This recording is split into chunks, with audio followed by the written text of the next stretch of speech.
Batman மூவில கூட இவ்வளோ பேட்ஸை காமிச்சிருப்பாங்களான்னு எனக்கு தெரியலங்க. ஆனால் நேபாளில் போக்ரான்னு சொல்லக்கூடிய இடத்துல அட் அ டைமில் 30,000 பேட்ஸை நம்மளால் பார்க்க முடியும் அப்படின்னு சொன்னால் நீங்கள் நம்புவீங்களா? இதுக்கான என்ட்ரி டிக்கெட் 150 ருபீஸ், வித் கைடோட பார்த்தீங்கன்னா 300 ருபீஸ் தாங்க சார்ஜ் பண்ணுறாங்க.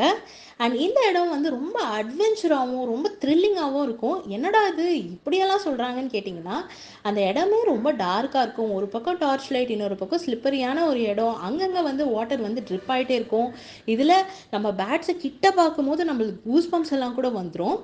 என்ட்ரி கேட் எக்ஸிட் கேட்டுன்னு தனித்தனியாக இருக்கும். எக்ஸிட் கேட் வந்து வேறு லெவலில் இருக்குங்க. ஏன்னா நம்ம பெண்ட் பண்ணி வெளியில் போகிற மாதிரி இருக்கும். இந்த எக்ஸ்பீரியன்ஸை நீங்கள் எங்கேயுமே வந்து அனுபவிக்க முடியாது. ஏன்னா வந்து கல்லுக்கு நடுவில் நம்ம உடம்பு அப்படியே மாட்டி நம்ம வெளியில் வர்றது ரொம்ப கஷ்டமாக இருக்கும். முடியாதவங்க வந்த இடத்துல வந்து திருப்பி போகலாம்.